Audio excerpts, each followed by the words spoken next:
You know what really bugs me, guys? The fact that *Halt and Catch Fire* is such an overlooked show, because after episodes like this, it really is a damn shame. Don't change the channel, don't touch that dial. We got it all on UHF. Kick off your sneakers.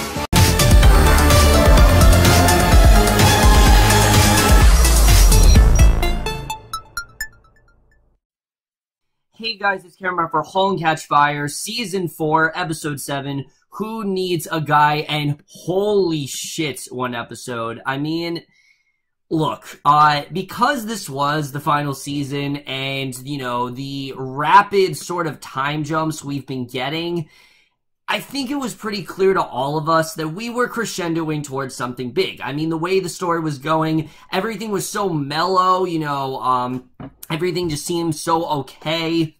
And with a few episodes left, I didn't really know where the show was going to go. And then last week, I thought I knew where it was going to go.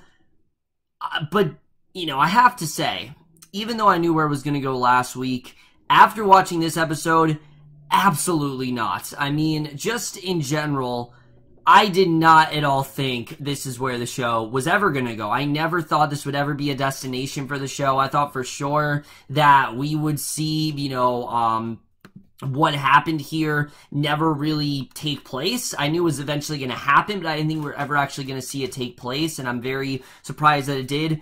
But I have to say that not only am I so pleased with the way this whole story turned out, but this just reminded me how far the show has really come and how much I really do love the show. Like, I honestly thought that they wouldn't be able to top the threshold last year. I think they just did it with this episode. This was easily the best episode of the season, maybe the best episode the show has ever given us. But anyways, I just want to get into it right now because there's so much to get into in this episode. Really, this entire episode, was all about progression, just like the last episode was about progression. I think this one also very much was. It was also kind of about moving forward and things like that. But let's just get into this episode because I definitely do want to talk about it. Obviously, there's a lot to get into. So we start off, we see Cameron. She's working on her new game in the Airstream, where it seems like she is coming up with some new ideas. Like I said, Alexa seemed like she would really help her, and it seems like that is the case. But Bosworth and calls her and asks her to meet him in Palo Alto at noon, and immediately I eat my words here because he says that he needs a favor from her and assures her it's unrelated to work. She asks what it's about and asks if it has to be today, and he says and reiterates the address and tells her not to be late, and basically we'll get into what that is in a little bit. But we then see Haley, and all signs pointing to her being lesbian are even more increased here when she shows up at breakfast with a very short haircut. It reminded me very much of Fun Home, if you guys have ever seen that musical. I personally haven't seen the musical, but I do know in the story that the main character, Allison, you know, her hair gets deceptively shorter as the show goes on, and that's kind of what happened here. She tells Gordon she got an A on her biology test, but Gordon insists on seeing proof if she wants to work at Comet again, and she declares she doesn't want to return to Comet because it's no longer fun, as Gordon promised her. It's not fun because, you know, she has to face her father, who she's really not on good terms with right now. And Joni then asks if he's not going to say anything about the haircut, and Gordon asks if she really thinks it would help. And again, Gordon is really grappling with this news. The news that his daughter is, you know, is a lesbian is something that he's just not ready for, but also the fact that, you know, he and Haley are really not on good terms right now. It's a lot for him to really handle. You can really see him wanting to do something about it, and their relationship as well, again, is one of the key points of this season, but it's also one of the key points of this episode, and I think it was just very well bookended here. I thought the way things started out was just very strong, and we'll get into more of that in a little bit. So, again, I eat my words here because Cameron meets Bosworth at City Hall in Palo Alto, and Bosworth surprised her with news that he and Diane are actually getting married. And, yeah, I mean, I know I said in my last review that I thought that there was no chance in hell that these two had any sort of relationship. Diane just seemed too upset. It did not seem like her and Bosworth, had any sort of future here. It seemed like any chance of them getting, you know, together was pretty much diminished, but seems like that's not the case here. And he asked her to be his witness since he brought her daughter, and Cameron asks why he didn't tell him, and just that line in general, it's just such an endearing line. It really does show this great relationship the two have developed over the years, and Cameron asks why he didn't tell him, and he says it's because they're not making a big deal out of it, and she says she would have dressed up, and he says she looks perfect as is, and I like that it was a small wedding. It wasn't anything too extravagant. You know, other shows would have gone all out, but this show was a lot more quiet about it, and I definitely did like seeing that. So at Ajax, Tripp then informs Donna that Rover actually attracts twice the amount of Comet's traffic and offers faster browser speeds, and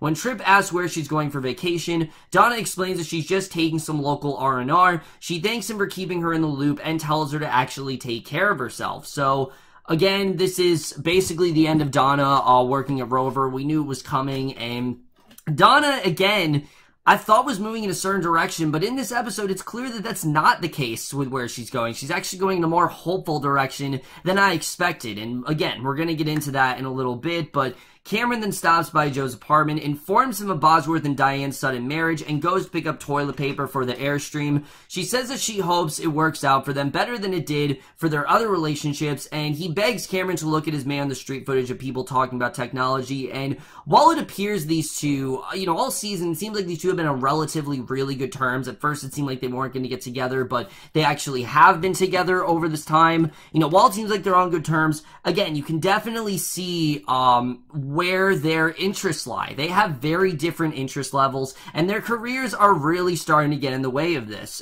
He's begging Cameron to look at his man on the street footage, but Cameron says she has to keep working on a project for an upcoming meeting with Alexa. He says that he might come out there tonight, and she says it's a great chance for him to meet everyone. So again, you know, he's doing it for her, but she's also thinking of it from sort of like a career perspective as well. So Gordon then finds Haley's biology test on the kitchen counter with an A. He puts the test in her bedroom and quietly starts scanning the room. And I didn't really understand what was the point of the scene, but we're going to come back to it much later, because what this scene really is in context to is one of the most beautiful aspects of this entire episode. It really is. And I'll get into, you know, what I think this scene's really all about and what I think they're really trying to show, but Joe then waits at the Airstream for Cameron to finish working so that they can go on a hike. He starts to get very sentimental, and he talks all about, you know, possibilities, how he wants them to build a house with a nice deck, but nothing major, you know, just a couple rooms, have a fireplace in every room, some kind of pole. So you can tell Joe, he's very focused on their future, and the future they have together. You know, he's not just focused on his work. Again, he's found a way to balance those two things together. And we know in the last episode, he does want a family. He wants them to have a nice life together. But again, Cameron's just too focused on her game. She offers instead to take him out for dinner that night. He leaves and tells her that she doesn't need luck. And again, what I love about their relationship is that there are points where it seems like their relationship would falter, and that it really seems like these two would just start to, you know, just turn away from each other, and that the relationship was just not going to work because they have such different perspectives on life. But it doesn't seem like that's the case here. It seems that Joe is very aware that, yes, there is a problem in their relationship, but he's not going to let it affect it. He's not going to let it completely upend their relationship because he cares about it. He wants it to last, and that's something, again, this episode is just very hopeful in that way. Even though the episode ends the way it does, it ends in a very hopeful context, and I'll talk about what I think that hopefulness is, again, once we get to the end of this episode. So Donna then stops by Gordon's house to discuss Haley's haircut, and Gordon talks about how she's clearly trying something different and makes some kind of a statement. And his reaction to Haley's haircut I thought was pretty funny. But Donna says that all 15-year-old girls should be put on an island until they're ready for a civilized society, and he says that he thinks some girls struggle more than others, Haley being one of them. And she thanks him for taking the girls out this week, and she talks about her AA meeting. So, yeah, it appears that Donna's actually getting help here. I, again, was very surprised by this. I thought for sure that this alcoholism would be the end of Donna, and this is essentially what would have killed her. But no, it seems like she's actually recognizing her problems, and she's actually trying to do something about it, and mentions that she actually got kicked off Rover, and how she knew it was an inevitable outcome, and she informs Gordon that Rover actually has twice the amount of users and faster browser speeds than Comet, but she also believes that the key to winning the browser war is to keep users around, not to move traffic. So she offers him this advice in telling him that, you know, instead of just moving it around, they actually need to find a way to keep users engaged. And you can tell Gordon, he's very inspired by this. He really does take this to heart. And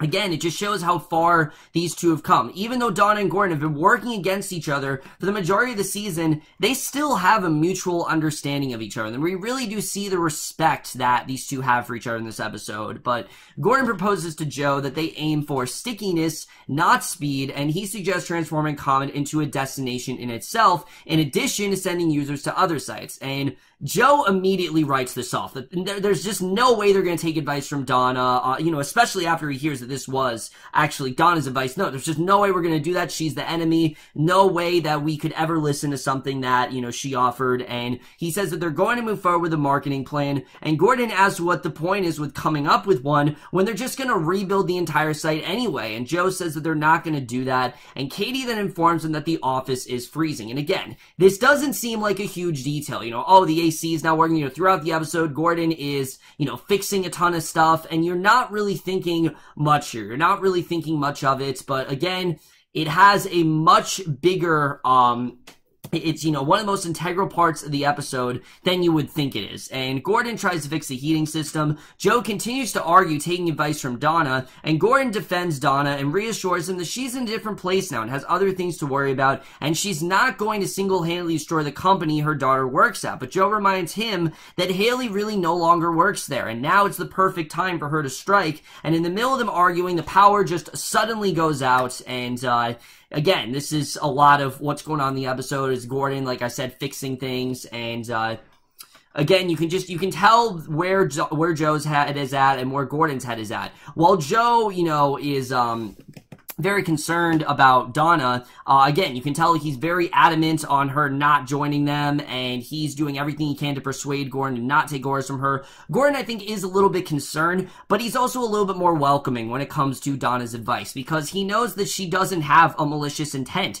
She's not a villain. He doesn't look at her in the same way he's looked in the beginning of the season. He's seen that she has fallen, and this is her kind of picking herself up and recognizing that, yeah, she maybe did go a bit too far, and that she was very cutthroat, and she tried that approach, and it didn't work for her. And now, that approach has actually failed. Now she's moving on, and again, I like seeing that Gordon has really come to terms with him and Donna's relationship. I thought for a while it would get very ugly between these two, but it really seems like he has come to terms with it. The two of them are in a mutual understanding, and you just really do see that these two do still have some sort of love for each other. Whether it's romantic or whatever, these two really do care about each other in this deeper way, and that's something we really do see pretty much throughout this entire episode.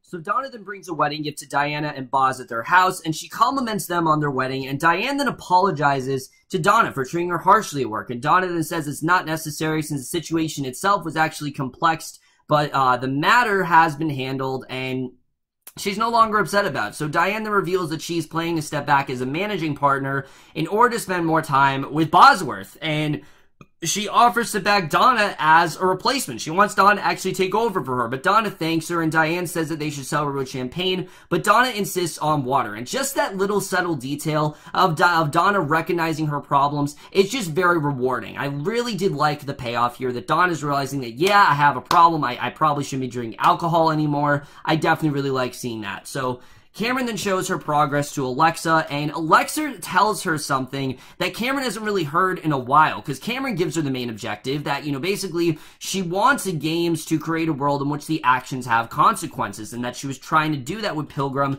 but it was too hard. And Cameron, again, she has a really good point here. I mean, look at how games have very much evolved today. Games have very complex storylines. Games have a lot more complex characters. Now we're in a world where there's a Last of Us movie being made. There's an Uncharted movie being made. The Last of Us, again, I'm not much of a gamer, but The Last of Us is one of the most, deeply personal, video game stories I've seen ever, really. And, I think that, really does stem from what Cameron is saying here. And, she feels she has an ability to accrue characters that have an identity and develop a personal narrative and actually change over time.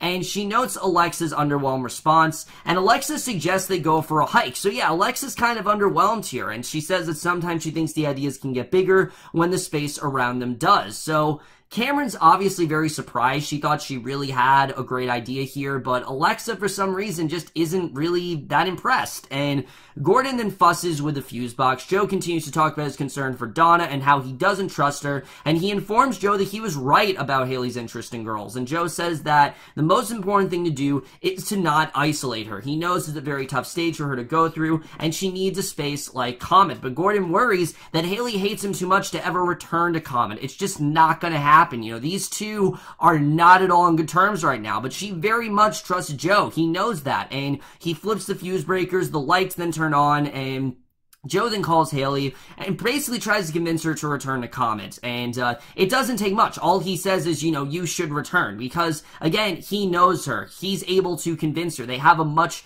deeper connection than her and Gordon really do, and again, it's just because these two very much know each other. Joe sees a lot of himself in Haley and understands her more than I think Gordon really ever will, and Gordon then worries that, basically, you know, we see, while he's talking to her, Gordon is actually sitting right next to Joe while Joe is talking to her on the phone. Haley actually knew that, and she agrees to see Gordon that night. And after the call, Gordon realized the air conditioner is also broken, so they need to fix that as well. And as they hike through the woods, Alexa then remarks that Cameron's work is impressive, but it's already being done, and that it's just not original enough. And Alexa suggests creating software that lives outside of gaming, and warns if Cameron's animosity toward Donna was actually a result of Donna pushing Cameron out of her comfort zone. And I very much do agree with that, that basically the reason Donna has steered away from Cameron is, you know, because of everything, you know, that again just wasn't her comfort zone. It was someone that she didn't want any interaction with whatsoever, and I thought that was definitely very interesting. You know, kind of makes me feel like maybe these two are going to reconcile by the end of the show. You know, maybe they can't work together, but maybe they can actually be friends. Maybe they can actually mend that relationship. You know, yes, there might be a lot of irreparable damage there when it comes to work-wise, but I think friendship-wise, I do think it is somewhat repairable, and I'm looking forward to seeing if that does happen at the end of the show. So we then get this incredible scene where, you know, ever since episode 4, Donna has been intrigued by Pilgrim. She has worked effortlessly to do everything she can to beat it, but it hasn't worked. And finally, in this episode, she does it. She finally beats the game. And what I think that really is resembling is Donna's finally in a place where she's comfortable with herself. She's no longer as stressed as she was, so it's much easier for her to focus. It's much easier to just singularly focus on one thing, and that's exactly what she's doing here. She's focusing on the game, and because of the fact that she was able to finally calm herself down, that is how she was able to beat the game. And it was a tremendous sequence the way that was done with her. You could see her just a little bit distraught, but then slowly getting more and more hopeful, and eventually just feeling very elated that she finally beat the game, and I thought that was incredibly well done. But Joe and Gordon then excitedly brainstorm ways to make Comet a place where users want to linger. And Gordon proposed making Comet a home on the internet. Joe suggests they offer an aggregate of the top searches along with a write-up of popular searches. And right in that moment, Gordon finally fixes the air conditioner, and Cameron then calls Joe to cancel dinner after Alexa invites her to meet someone who works in human-computer interaction. She calls and she says Alexa called her out for thinking too small,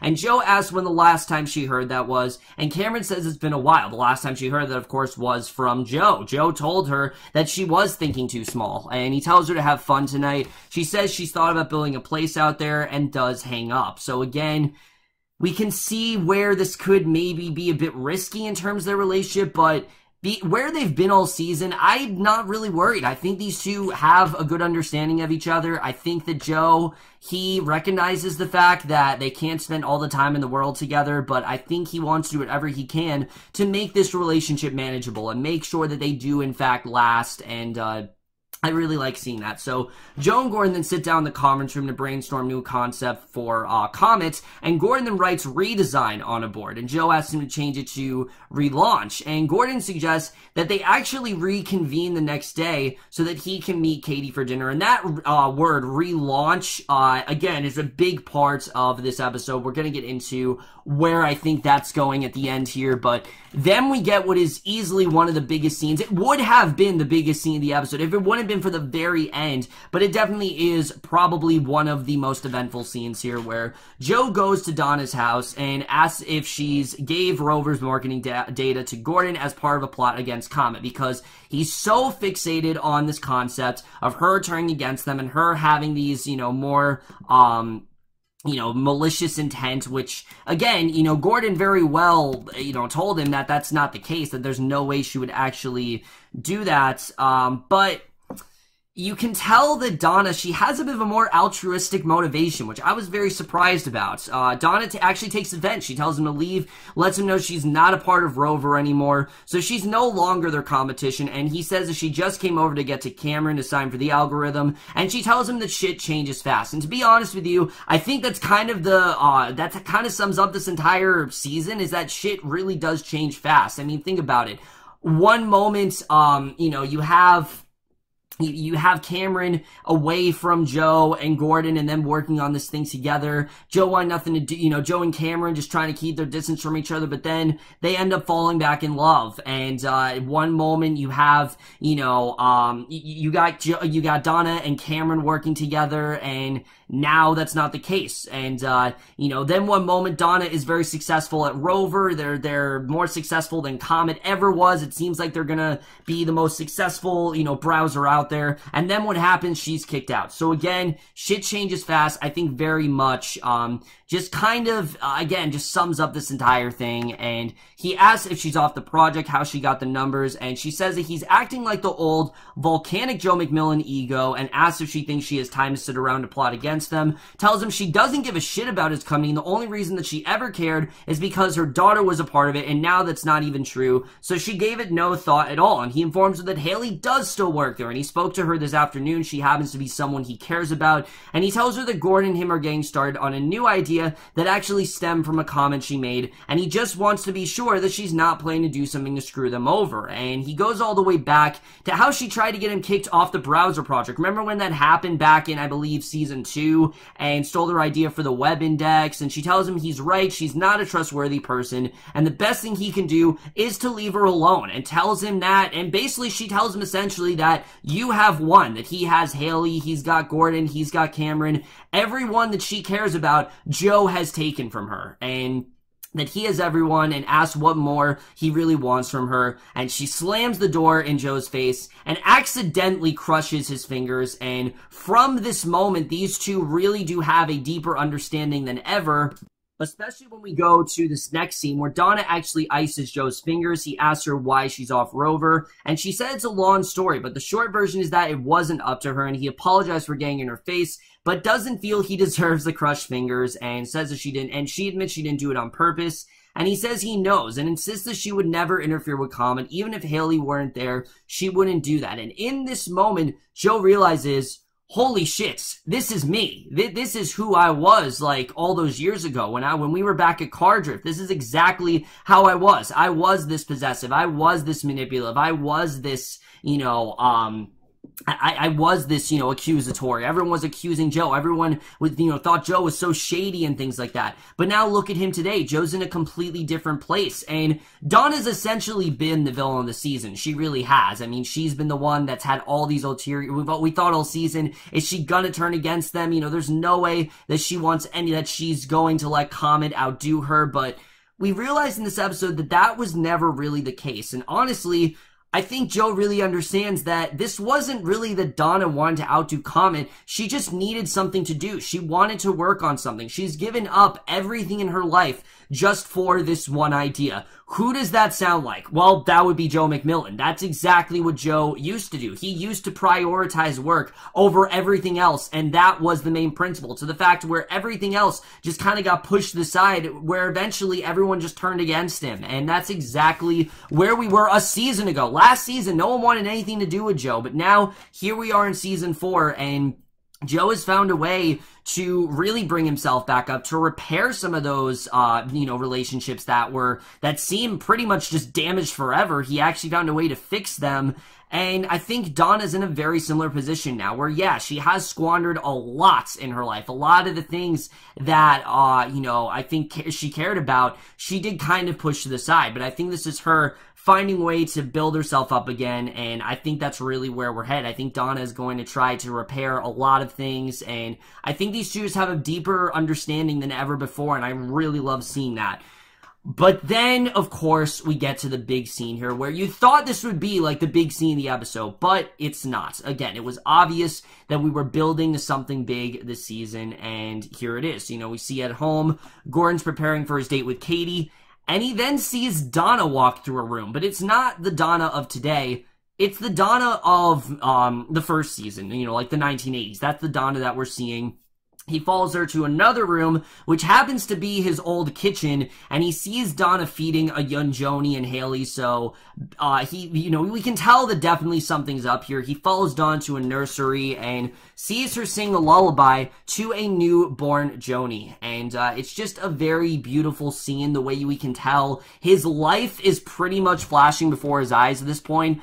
But his life is in the form of Donna. And again, really the love and care he has for her and the love he has for his daughters. That stuff really does matter to him. Gordon's always been kind of a family first kind of guy. He wasn't always, if you remember in season 1, there were times where Joe wrapped around his finger so much that, Gordon missed out on things, and that's why things didn't really work out between him and Donna, because Donna salvaged that relationship. But when it really does come down to it, these two really do love each other, and we really did see that here. And Donna then says goodbye to Joe at her house, asks him if he's sure he can drive, insists her that he's fine, and she says she hopes it goes great with whatever the idea is. She asks him what he plans to tell people, and he says that he'll say he punched a wall because he couldn't find what he was looking for on Rover. And then we get this montage where Katie arrives at Gordon's house, calls his name, and Donna starts leaving messages on Gordon's answering machine, telling about her conversation with Joe. Katie picks up the phone, and immediately Donna's face falls. And Donna goes to Joe in his car as he's still parked outside her house, and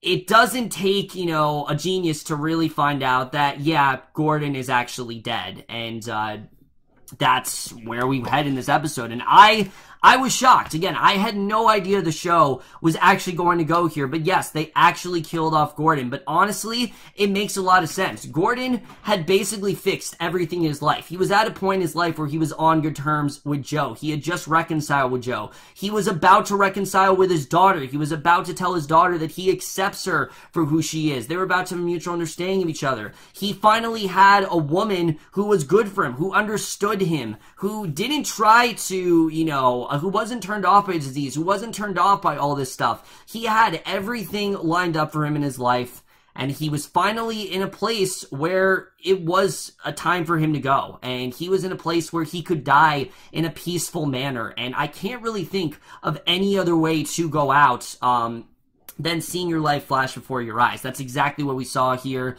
I'm pretty sure what the show is saying is that he died from all of the electrical work he was doing. As we know, he had a very severe brain condition, and the fact the show put it on the back burner, I thought was very smart, because it seemed for a while that he was over it, and that we weren't going to have to think about it anymore, and that the show was just kind of forgetting about it. But no, that's not the case. Eventually, someone has to face reality, and that's exactly what Gordon has to do here. He faced reality. He's now died, and again, we're going to get into what I really think this all means. Because we get to the end here, we see everyone is pretty much receiving the news of Gordon's death. We get to the very end of this episode where Cameron arrives at Comet to find Joe staring at the relaunch written by Gordon in the conference room, and him having this new comments about himself and, basically trying to figure out where to go here. And that is the way this episode ends. So, yeah, guys, like I said, this is extremely shocking. I don't think any of us predicted that this was going to happen. I thought Donna was going to be the one that bites the dust. I thought Donna was going to be the one that gets the tragic ending here. But no, it was Gordon all along. And honestly, it really makes a lot of sense. It really does. Like I said, Gordon was just in a place where everything was working out for him. He had a great job. He was on really good terms with Haley, even though the two weren't on great terms. It seemed like they were about to reconcile. He was on really good terms with Donna. The two had a mutual understanding of each other, deeper than ever before in the past, 5 years. They had a really good understanding of each other. Him and Joe were on good terms. Him and Joni were on good terms. Really, Gordon had everything lined up for him, and this was really the time where he's put to rest. And honestly, I think it was really well done. I think they handled this perfectly, and I thought it made a lot of sense for us not to see the body, because it's, I think really in a show like this, it's more tragic to hear about it and to really visualize it, and what we can capture in our head is much more terrifying than what we could actually see on screen. And I think by not seeing how Gordon died, it's just a lot more poetic in that way. The fact that Gordon did find peace and he finally came to terms with himself, it's tragic, but it honestly is a really good conclusion to Gordon's story. And honestly, I don't really see where else the story could have gone. I think it makes sense that Gordon dying is really the thing that's going to bring everyone closer together. Because where's the show going to go from here is a real question. I mean, obviously Joe, Cameron, Donna, they're still on the show.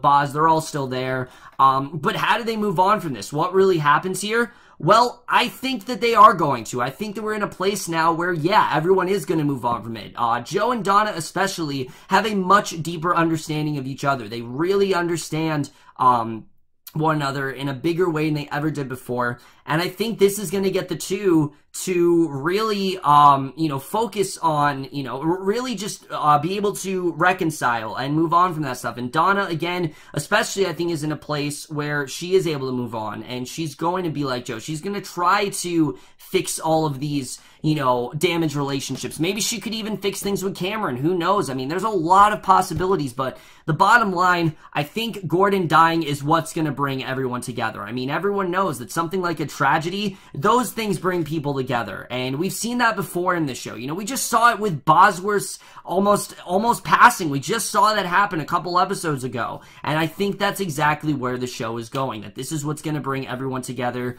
This show has always been about teamwork. It's always been about coming together. It's always been about camaraderie. It's always been about that kind of stuff. And I think something like this, it's going to bring everyone together, and that's really what's going to get everyone closer. I think that's really where we're going to head here, and I think it's just going to be a very beautiful ending in that regard. And as far as Joe and Cameron's relationship goes, I think this is going to strengthen. I think it really is. I think Joe's going to point out, the problems in their relationship, and maybe they're going to fix things together. The real question is, where does Joe really go now? Because Gordon and him had all these ideas, and they could have shared it together. Remember, they were going to meet the next day. So what's Joe's real idea? Where is Comet headed next? I mean, that really is the next question, is what really happens next? I think that's something that's going to be on all of our minds. But at the same time, there's only 3 episodes left in this show, and another time jump, I wouldn't put it past the show. I really wouldn't. I would not be surprised if the show actually does another time jump before the show is over, because they've done so many at this point. I would not be surprised if they did do that. But at the same time, if they don't, I understand, because I think all these time jumps were just leading up to this one singular event, this one game-changing thing that just changes the show, and really is showing that, yeah, the story is pretty much wrapping up, and we're getting to a logical point for all the characters. We have 3 episodes left of this show, and I think we're just really seeing how everyone moves on, how everyone is able to get into a place where they feel comfortable with themselves and fix all this irreparable damage that just seemed, impossible to really fix. And I think that really is what we're going to see moving forward. Guys, this was such an incredible episode. I mean, I really do love this show, but this, again, just really reminded me why I love the show as much as I do. It was a fantastic passing for Gordon, but it was also a fantastic tribute for Gordon. And the way that the beginning of the episode really did come full circle, I thought was really well done. The through line of this episode really was the memories and Haley's room. Those are things that he will always remember, and those are things that were flashing through his head. I think all these characters, they're always going to remember where they were when Gordon died, but rather than let this break them, I think this is going to build them up. I think this is going to get them confidence to move on and realize how short life really is, and realize the potential that these ideas really have. And I think that definitely is where we're headed with this show. This might honestly be be the best episode the show's ever done. I don't know yet because, you know, between this and The Threshold, those both were amazing episodes, but this might have just dethroned that episode. This was such an incredible victory for this show. It really showed what the show is able to do when it's just moving full circle and when it's firing on all cylinders. That's exactly what this episode was doing. I loved everything about this episode, and without a doubt, I am absolutely giving Halt and Catch Fire Season 4, Episode 7, Who Needs a Guy, an A+.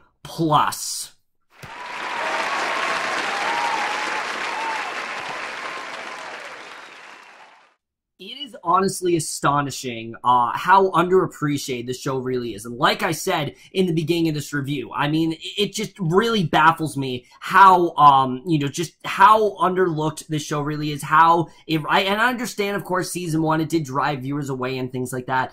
But this just really showed how great the show really is, how much the show has really evolved, and just like Rover and Comet will evolve and how the internet evolved, this show has really come into its own, and I just am very happy with what the show's delivering. Let me know what you guys thought of this episode. Were you shocked by Gordon's death, or did you feel like it was a logical point? I never thought of Gordon dying, but I knew we were definitely headed for something. I thought Donna, like I said, was going to be the one to die, but again, this show really did surprise me in that regard, so I don't really know where it's going to go. I'm not going to try to predict because I was very, very wrong where the show is going to go. But that's it for my review. Hope you guys enjoyed it. Let me know what you guys thought of this episode overall. Love your thoughts, and we'll see you guys in my next video, and I will see you guys for that. Okay, bye.